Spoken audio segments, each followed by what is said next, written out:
Just lang. Kumusta ang buhay mo ngayon? Ilang beses mo na itong maging acting governor?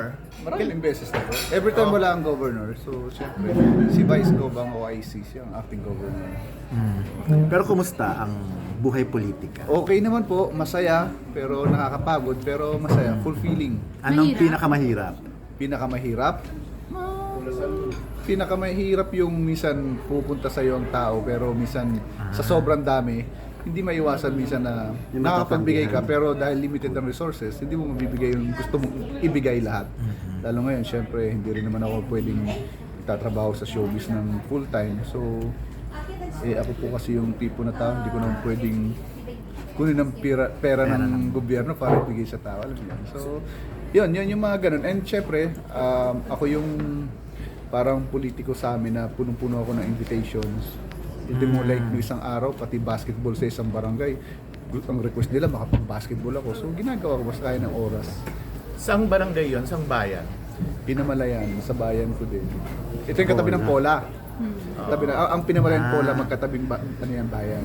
Pero karamihan ang hinihingi na pera. Ang kailangan. Hindi Or- naman, hindi, medical assistance, minsan, iba-ibang issues. Pero, syempre, alam naman natin, kahit naman sino, ang number one na pangailangan talaga ng tao ay pera. So, yun, may mga ganun. Pero AJ, May mga nag-crash ganun na- course ka ba para sa papasok mo sa Public politics? Actually, ngayon ay awan ng Diyos ay patapos na po tayo sa University of Makati ng Bachelor in Political Science, major in Local Governance. So kaya pag weekends ako sa mga hindi nakakaalam, ang dami kong invitations na hindi napupuntahan sa amin kasi nasa Manila talaga ako noon. Friday hanggang Sunday. So yun yung schooling. At nung makausap namin si Paula Mayora Ina Alegre, Ay, taga oo, Pola ka, oo. nakakatulong ka pa rin daw, kayo daw ni Oo Kabayan. naman, kasi ako naman Vice Governor ako ng buong province. So lahat naman ng bayan ay talaga tinutulungan namin ni Governor. So yun, obligation namin. And yun nga, ako lumaki din doon sa Pola. Pinanganak ako sa Pola and then lumaki ako doon sa Pinamalayan. So, Pero AJ, di ba, naunang pumasok ka sa politics bago ka nag-aral? yes po, opo. So ano yung nag-trigger sa'yo para balikan or ipagpatuloy yung pag-aaral mo? Gano'n naman tayo eh. Di ba, ako, for example, balikan muna natin yung showbiz. Pinoy Big Brother. Nung nanalo ako ng Pinoy Big Brother, sasabihin sa'yo ng Diyos siguro nung time. Siguro, pinarealize sa akin ng Diyos na, parang tinulungan na kitang makapasok dyan. Pagdating dyan, kailangan mong pag-aralan lahat yan para makasurvive ka and para alam mo yung paano ang gagawin sa pinasok mong profesyon. So, ganun ginawa ko. Nung pagkapanalo ko ng Pinoy Big Brother, so kailangan mong mag-aral umarte, nag-workshop. So, ganun din naman sa lahat ng bagay. So, marami naman may time naman and kaya naman ng panahon mo. Minsan tatanungin lang yung kung kaya ng katawan mo. Buti na lang medyo bata pa po ako. So, kaya ko namang pagsabay-sabayin yung kahit nandun ako sa Mindoro, luluwas ako para dun sa schooling ko. Nagagawa ko naman.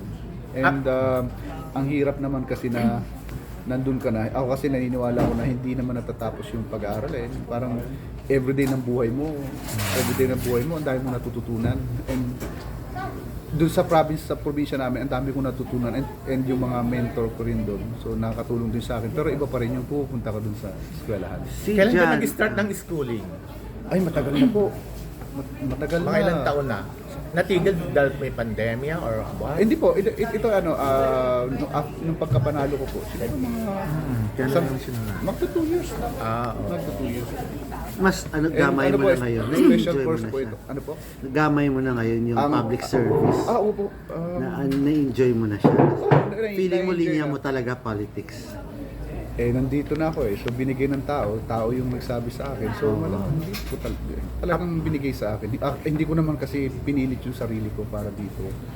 Hindi po talaga. May Si mga Jan may mga na-adjust. pintuan lang na nagbukas. Oo. So, Si talagang Jan parang- adjusted na rin. Opo. As the wife of Yes, politician. opo. And napaka-supportive niya sa akin sa lahat ng bagay. So, siya lahat yung bumabalanse sa akin.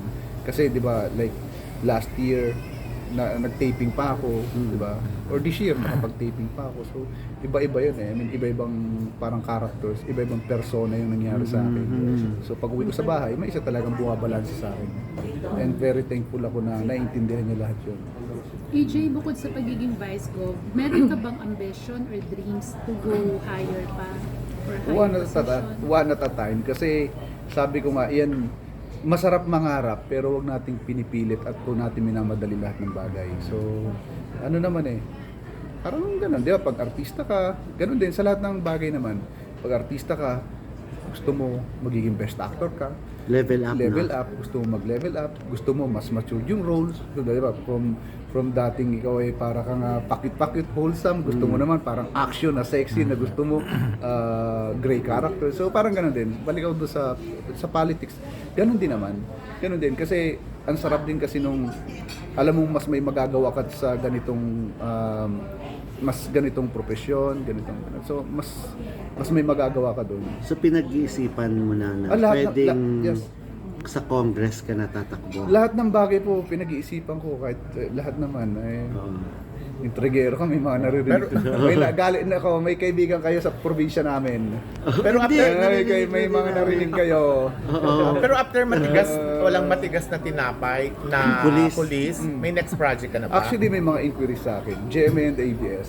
Pero nakakatuwa naman na alam nilang ako, nasa public service vice governor, pero interesado pa rin po sila sa akin. So nakakatuwa, pero ayoko kasi may nasa-sacrifice na isa, especially yung pinasok kong kailangan ako sa probinsya namin. So hindi ko naman kayang pagsabay-sabay yung lahat yun. Pero kung kaya na schedule, like ang session namin every Tuesdays, and hindi naman ako parang may mga pagkakataon kasi doon na dapat talaga nandun lang tayo. So yun, basta kaya na schedule at basta wag lang po masacrifice ng todo. For example, yung walang matigas na pulis sa matinik na misis. Ginawa ko yun. Ang taping po namin ay Thursday and Saturday. Kasi Senator Bong session ng Monday, Tuesday, Wednesday.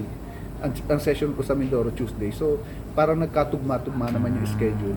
And minsan, may mga times na yung isang linggo namin wala kaming taping. So, lahat nasa Mindoro lang ako nun. Wag lang talaga yung full time na parang everyday, Monday to Friday, nasa Manila ako. Hindi naman talaga pwede po yun. Pero EJ, pwede natin masabi na sa 2025, mas mataas na Actually, posisyon ang vice governor ay mataas Mataas na na posisyon. nga. mas mataas na. Governor na lang ang pwedeng Hindi ganun, hindi governor. Malayo pa. Malayo pa po. And syempre maraming consideration. Marami pong consideration yan. Ang politika ay maraming consideration. Syempre, yung kapartido mo, yung mga kasama mo. So syempre pinag-uusapan naman yan. Kung saan ka mas kailangan, kung saan ka mas may magagawa, doon po tayo. Pero EJ, may nag-offer na ba sa'yo to run for Congress, Senator, sa next Actually, wala pong nag-o-offer. Kumbaga, decision mo sa sarili mo yan. And pag feeling mo, mas may magagawa ka dun sa position na yun, mas marami kang magagawa at mas talaga marami kang matutulungan. And then, yun, kailangan mong gawin. Pero ikaw, paano mo hinahandle yung... Ano yung mga pinakamasasakit na sinasabi nila sa'yo bilang politiko? Sa politiko? Sa showbiz syempre, kasi alam mo naman... Sa politiko kala ko nga dati walang bashing ng politika eh. Ang dami rin pala. Lalo nung Mas matindi, di ba? Lalo nung campaign. Nung nag-declare akong tumakbong vice governor, grabe po, sandamakmak ang basher sa akin. Pero alam niyo po, nakakatuwa sa mga taga Mindoro and sana sa lahat ng Pilipinos, maging attitude natin yan na tuwing binababa ka ng isa, dalawa o tatlong tao, may 100 at 1,000 nagtataas sa'yo. Yun po yung nangyari sa akin. Actually sa amin sa Mindoro nung time na yun, akong pinakamaraming bashing. Ako po talaga, hindi ako dumaan sa, hindi ako dumaan sa tanod, hindi ako dumaan sa kapitan, hindi ako dumaan sa ganito. Yun nga sinasabi nila. Diretsong vice gov. Pero nung sa kampanya, nakita ko, actually nung bumaba ako sa Mindoro nung time na yun, walang deklarasyon, sinama lang ako ng governor namin. Mga tao nagsasabi, yan ang vice gov. So, tao ang nagsabi. Kaya nung sinabi ko sa speech ko yan, sabi ko, mukha yata akong ibabash ng sobra dito sa posisyon tinatakbo ko. Pero yung mga tao yung nagsasabi na ako yung vice governor, ay napatunayan naman yung sa boto, nakita naman lahat ng tao. So, yun. Like yung sinasabi nila, artista lang yan, wala Artista ka lang. lang. Pero alam mo, kilala ko. yun medyo masakit po yun talaga, yung sinasabing artista ka lang. Kasi hindi nila alam kung gaano kahirap ang trabaho ng artista. And ako, pinagmamalaki ko na ang trabaho ng artista ay pang matalino din talaga. Ang hirap kaya, magme-memorize ka ng napakahabang linya, iba-ibang emotions ang i-deliver mo sa tao at ito hindi naman basta-basta parang fake acting yung binibigay mo. So, mahirap po. Mahirap na profession ng pagiging artista sa totoo lang. And ako naman, ngayon, pag yung sinasabing dating artista lang, alam niyo po, ang nakakatulong sa probinsya namin ay mga senators na artista. Talaga? Oo, si Senator Robin Padilla, ilan po ang nabigay sa aking financial assistance, yung tinatawag nating AIX na programa ng gobyerno na nung unang binigyan niya po ako ay 6 million binigay niya sa akin. So, binigay ko sa lahat ng estudyante yun. Estudyante walang pang-tuition. Artista sa Senator Robin. Sila Senator Jinggoy. Ang dami sila Senator Bong, Senator Lito Lapid. Puro artista rin talaga. Artista po lahat yan. Artista lahat yung mga nahingan ko ng tulong bukod sa mga ninong na senators and sa national. So, parang So, anong feeling no na nagtitiwala sa'yo sila, yung mga artistang senator? ay masaya po. Pag pupunta ako ng Senate, actually, para na nga ako, minsan makapal ng mukha ko. Pumunta talaga ako ng Senate eh. And talagang natutuwa rin sila kasi nakikita nila. Actually, Senator Robin, ituwa sa akin na parang ang sipag-sipag ko daw. Kasi po, minsan kasi may pondo naman ng probinsya, pero tanggapin natin na minsan hindi enough sa dami ng pangangailangan. Kasi lahat ng probinsya kasi may mga kanya-kanyang ira yan, budget ng province. So, syempre, hindi naman lahat mabibigyan. So, gumagawa tayo ng paraan sa national. Like nga, yung mga kaibigan natin senators, yung sinasabi ng mga artista, ang laki po na tulong. Actually, nung July last year, nagkaroon kami ng State of the Province Address. Yun talagang sinabi ko sa tao. Yun ang sinabi ko na parang dati po napagtatawanan ako na artista lang ako, pero tingnan nyo naman po, ito po mga artistang ito yung mga tumulong din sa ating mga kababayan, especially yung oil spill, di ba? Lalo yung mga bungabang senator. So, hindi naman yung kailangan na artista ka lang. Lahat po tayo ay may karapatan na maglingkod sa ating bayan. Lahat, sino man yan, magsasaka man, o kung sino man, o kargador man yan, lahat po tayo. Basta, nandun yung pagiging mabuting puso mo at talagang handa kang tumulong at lahat ng bagay kaya mong pag-aralan. Pero lahat ng bagay kaya mong pag-aralan. Basta gusto mo yung ginagawa mo. Pero hindi mawawala yung paninira sa ng mga kalaban mo. Kung dati parang iniiyakan mo pa yung pagsilat. Pero ngayon ba, kumbaga, matatag na yung ano mo? Matatag kasi po, naging matatag siya. Sige, sabihin natin matatag. At the same time, may napapatunayan po tayo eh. Alam po yan, actually yung tandem namin ni Governor Bonds, ng aking gobernador doon ay iba po yung tandem. At ang dami po talagang sa yung Dolor Falcon tandem sa Oriental Mindoro kung pag-uusapan po ang accomplishment alam po ng tao yan kasi ang sarap po na magkakampi ang governor at vice governor, yun po yung nangyari sa amin. So ang dami accomplishment dito na nagawa namin. Ano ba yung may pagmamalaki ng Oriental Mindoro para puntahan ng mga tao? Magaganda bang mga beach, tourist, mga ano? Opo, beach, alam niyo naman, syempre from Puerto Galera to Bulalakaw. Yung mga bayan po namin, halos lahat po ng bayan namin ay may mga gandang beach. Kasakop yung Puerto Galera. Yes po. So lahat naman. Mindoro. Hindi sa pagbubuhat ng bangko, pero ano yung tandem nyo kamo? Ano yung Pinaka-achievement na. achievement? Ay, marami po kami ngayong mga projects na makakatulong sa mamayan, like ito very proud po ako dito sa mga naglalabas sa mga projects na ano namin ni Gov, na nagawa namin ni Gov, na minsan ay iniintriga kami. So parang yung mga like yan, yung IT park na pinapagawa sa amin, so ang laking tulong sa kabuhayan ng mga kababayan namin. Sa Kalapan iyon. Sa Kalapan po. Sa Kalapan. Malaking bagay po yan talaga. And like yung sa mga kabataan, nagkaroon po ngayon ng bagong sports complex. Actually, sa isang araw, kami po ang kauna-unahang nag-host ng tinatawag na Mimaro Paraa. Ito yung regional meet na sa buong Region 4B. Kami po ang mag-host. Sa amin po gagawin ngayon.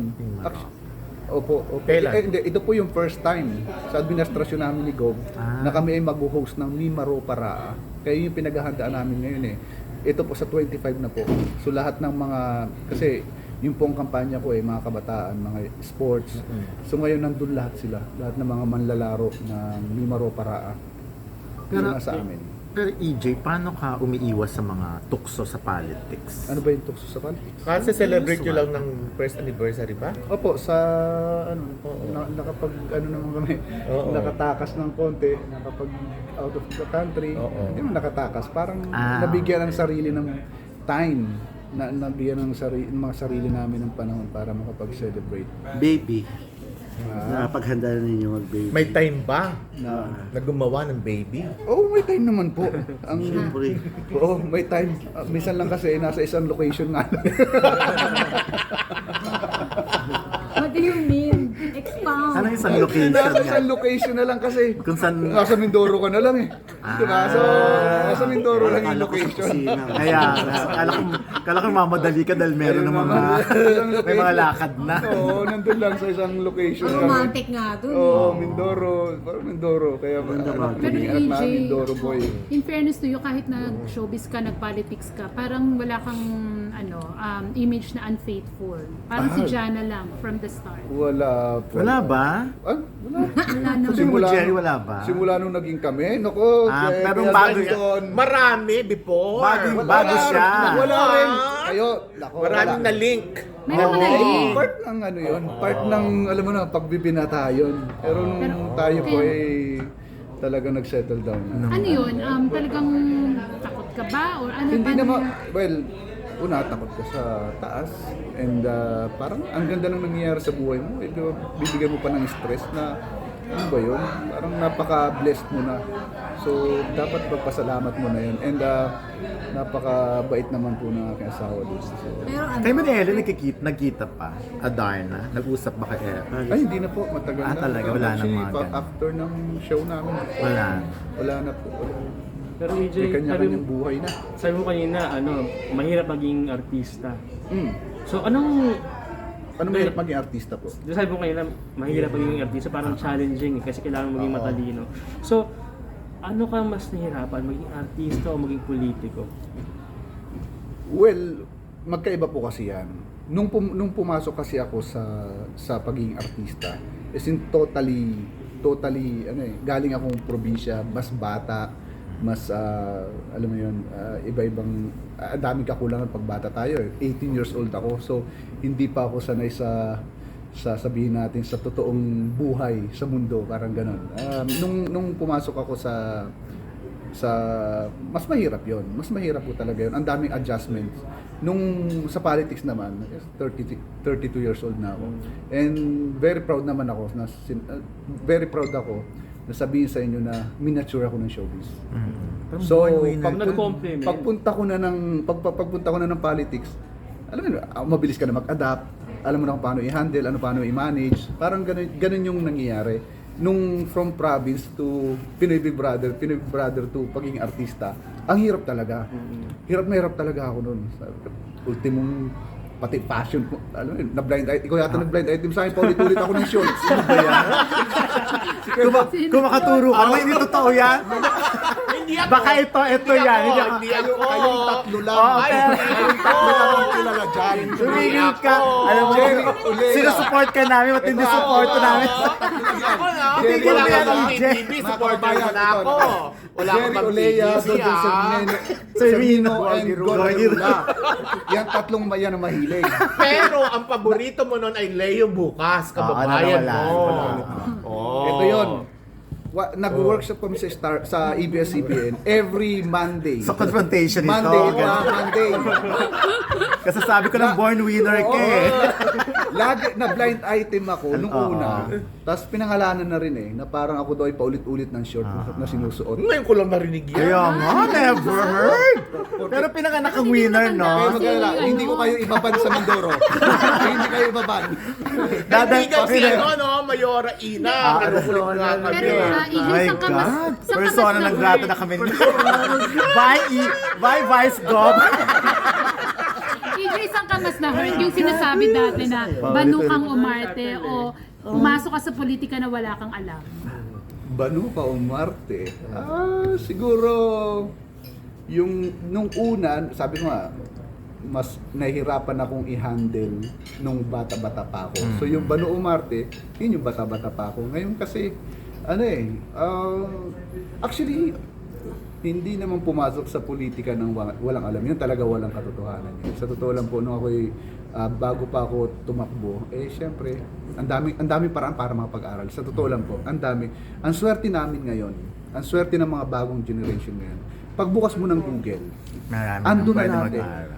Ang daming paraan. Nandiyan ang YouTube. Ang daming paraan para mag-aral. Kahit hindi ko naman ini-encourage ang lahat na pumunta sa eskwelahan. Na hindi pumunta sa school para matuto.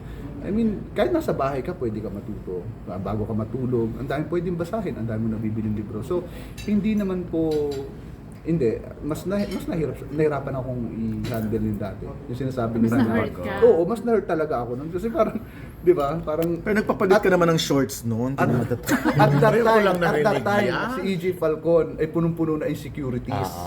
Kasi nga, isipin mo naman, galing sa probinsya, maitim ako noon. So parang feeling ko, hindi ka mayaman, hindi ako gwapo. Pero Pakiramdam sabi, ko, Dax noon, naman. Ano ba yan? Vice Governor siya, Jerry. Ano ba yan, Jerry? Pang Tapos, YouTube to. tapos ang manager mo nakapanty lang.